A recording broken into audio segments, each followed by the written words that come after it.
नमस्कार दोस्तों, आप सभी का एक बार फिर से स्वागत है आपके अपने चैनल ज्योति भक्ति में। आज हम आपके लिए लेकर आए हैं पावन गुरुवार व्रत कथा। इस कथा को श्रद्धा और विश्वास के साथ सुनने से विष्णु भगवान की कृपा अवश्य बनी रहती है। घर में सुख समृद्धि आती है, धन में वृद्धि होती है और सभी मनोकामनाएं पूर्ण होती हैं। तो आइए श्रद्धा भाव से सुनते हैं गुरुवार व्रत की पवित्र कथा। प्राचीन समय की बात है। एक नगर में एक बहुत ही प्रतापी, न्यायप्रिय और दानवीर राजा राज्य करता था। राजा बहुत ही धार्मिक स्वभाव का था। वह प्रत्येक गुरुवार प्रातः जल्दी उठता, स्नान करता, पीले वस्त्र धारण करता और विष्णु भगवान की पूजा करता था। पूजा करने के बाद वह ब्राह्मणों को भोजन कराता, गरीबों को दान देता और जरूरतमंद लोगों की सहायता करता था। राजा का मानना था कि धन का सही उपयोग दूसरों की भलाई है, लेकिन उसकी रानी बिल्कुल विपरीत स्वभाव की थी। उसे दान पुण्य करना पसंद नहीं था।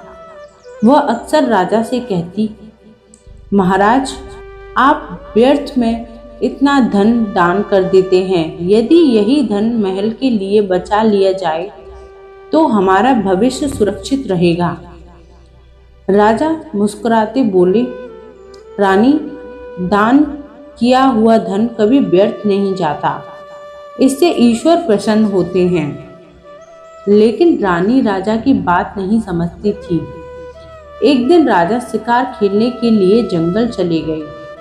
महल में केवल रानी और उसकी दासी थी। उसी समय भगवान साधु का रूप धारण करके महल के द्वार पर आए। उन्होंने आवाज लगाई, भिक्षा देही, भिक्षा देही।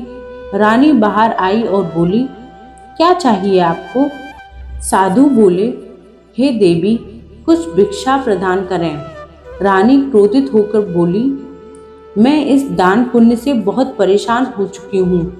मेरा पति सारा धन दान कर देता है। आप मुझे ऐसा उपाय बताइए कि मेरा सारा धन नष्ट हो जाए। यह सुनकर साधु आश्चर्यचकित हो गए। उन्होंने कहा, हे देवी, लोग धन प्राप्त करने के लिए पूजा पाठ करते हैं और तुम धन नष्ट करना चाहती हो। साधु ने समझाया, गरीबों की सहायता करो, कन्याओं का विवाह कराओ, मंदिर बनवाओ, कुओं का निर्माण करवाओ, भूखों को भोजन दो। लेकिन रानी अपनी बात पर अड़ी रही। तब साधु बोले, यदि तुम्हारी यही इच्छा है तो ऐसा मैं कहता हूँ वैसा करो। उन्होंने कहा, गुरुवार के दिन घर को गोबर से लीपना, बाल धोना, पति से हजामत बनवाना, मांस मदिरा का सेवन करना और कपड़े धोबी को देना।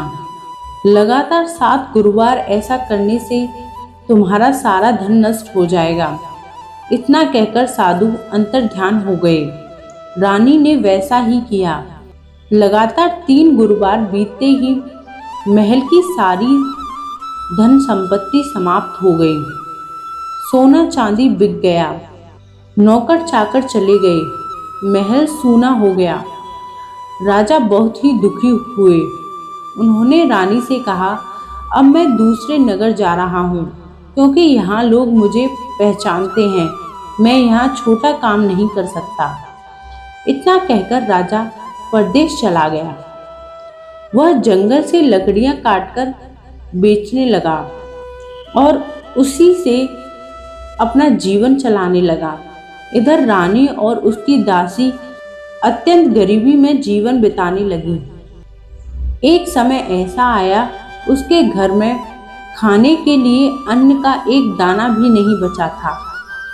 दोनों लगातार 7 दिनों तक भूखी रही। तब रानी ने अपनी दासी से कहा, मेरी बहन पास के नगर में रहती है। वह बहुत धनवान है, उससे कुछ सहायता मांग लाओ। दासी रानी की बहन के घर पहुंची। उस दिन गुरुवार था। रानी की बहन विष्णु भगवान की पूजा कर रही थी और व्रत कथा सुन रही थी। दासी ने संदेश दिया, लेकिन उसने कथा समाप्त होने तक कोई उत्तर नहीं दिया। दासी दुखी होकर वापस लौट आई। रानी बहुत रोने लगी। कुछ समय बाद उसकी बहन स्वयं वहां पहुंची और बोली, बहन मुझे क्षमा करना, मैं व्रत कथा सुन रही थी, इसलिए कोई जवाब नहीं दे पाई।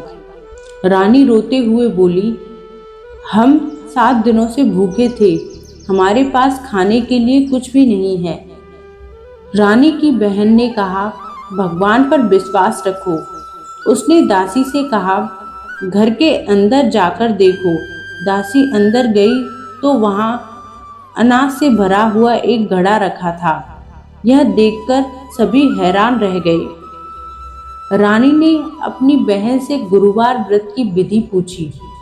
बहन ने कहा, गुरुवार के दिन व्रत रखो, पीले वस्त्र धारण करो, केले के वृक्ष की पूजा करो, चना दाल गुड़ और मुनक्का अर्पित करो, विष्णु भगवान की पूजा करो, व्रत कथा सुनो और पीला भोजन ग्रहण करो।